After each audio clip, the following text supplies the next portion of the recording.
The Republic military's airborne clone trooper are some of the coolest and most unique clones within the Grand Army of the Republic. So today, I seek to break down every ounce of information we have on them across Legends and Canon. For the Republic! When the Republic needed something more than just a jetpack trooper, the airborne trooper was born, a unique and awesome addition to the Republic military. But what exactly was their purpose? Well, first, let's look at what we know about them in Canon. Sadly, in Canon, very little information is known about the airborne troopers, or sometimes called clone paratroopers. We know that they were specialized clone troopers trained for their airborne role, which, while obvious, is really the only thing we know about them when it comes to their training and role in Canon. Alongside the information about who they were in Canon, we can also look at their very unique armor, which not only saw an extremely unique helmet called the Beehive helmet, but also saw a number of modifications and accessories to their base armor as well. This included a shoulder and bicep bandolier and ammo pouches, a satchel that ran across their body and also had more ammo on it. Additionally, attached to their satchel was the Arc Commander sash worn by many other clones, and of course, they also have this very cool and unique comma as well. Unfortunately, we don't get too much insight into the importance of their armor in Canon. All we really know is that it could be an aesthetic choice more than anything because we don't get an explanation for why it looks the way it does. Nonetheless, let's look at the units we know about in Canon.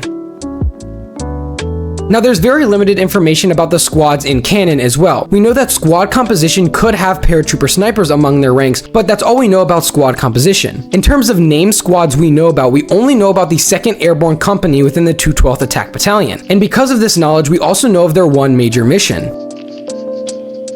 The most well-known mission of the airborne troopers, specifically within the 212th, but also in all of Canon, is when they were sent to Utapau to hunt for General Grievous and take the planet. Now, the paratroopers were first seen assaulting the planet and then later on searching for Kenobi following Order 66. Now, we do know of one other small mission of the paratroopers within Canon. However, it has very limited knowledge. We know it took place on an unknown sandy planet where a 212th airborne trooper was fighting alongside a 501st clone trooper and an ATTE, but that's really all we know about the mission. And outside of this is all we know about them in Canon. Thankfully though, Legends greatly expands on many of the topics that Canon does not. Our Legends overview of the airborne troopers has much more detail compared to its Canon version. We know that they had specialized equipment in order to excel in aerial combat, aerial recon, and high altitude drops into battle. Unfortunately, we do not know the exact training process they went through. However, we also get a deeper look at their armor and equipment. The most important bit of information we get about their armor and equipment in Legends is the exact purpose of why they had such unique armor. See, we know that in the early days of the war, the clone paratroopers only wore standard Phase 1 armor. However, when Phase 2 armor was introduced, they actually had two sets of armor. They had one set of standard Phase 2 armor that came with a unique backpack, but they also had their unique set of clone paratrooper armor. It's here that we learn that the clone paratrooper armor was actually specially made to handle high altitude jumps, while the Phase 2 armor, as I mentioned before, had a unique backpack. Now, this backpack was called the Winged Jet backpacks, and these Winged Jet backpacks actually had deployable wings as well as 2 missile launchers and were a very unique piece of their armory. On top of all of this, the clone paratroopers or airborne troopers used the fuller range of standard Republic blasters. Specifically though, we also learn more about the paratrooper snipers. We learn that they use the DC-15X snipers alongside thermal detonators and auto turrets.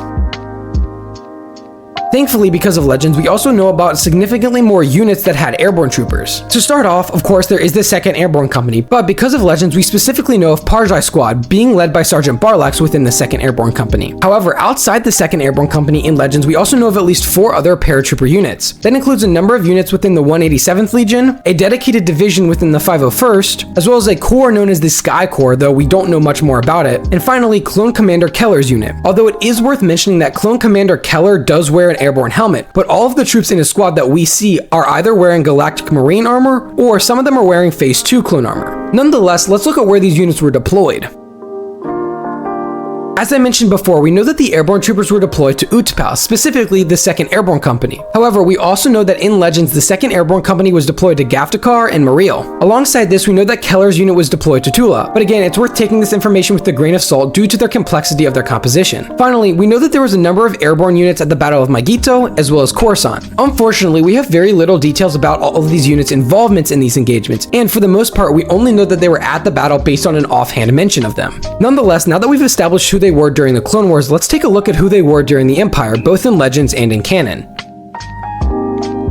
The clone paratroopers did not simply become Imperial paratroopers in Legends nor in canon. To start with Legends, the only information we get about them is that all of the clones were turned to stormtroopers and the paratroopers were no different, and therefore we have no confirmation if they kept their paratrooper status. And when we look into canon, it's even weirder. See, we have no official mention of the paratroopers' fate within the Empire in canon, and the only thing that we have to go off about them is the incredibly similar Phase 1 Purge Trooper armor that many people speculate is either modified paratrooper armor or took very heavy inspiration. But sadly, there's no clear explanation of their fate in either canon or Legends. With that being said, we have now looked at every aspect and ounce of information we have on the Clone Airborne or Clone Paratroopers in Star Wars. I hope you all enjoyed, and if you did, make sure to like and subscribe for more content like this.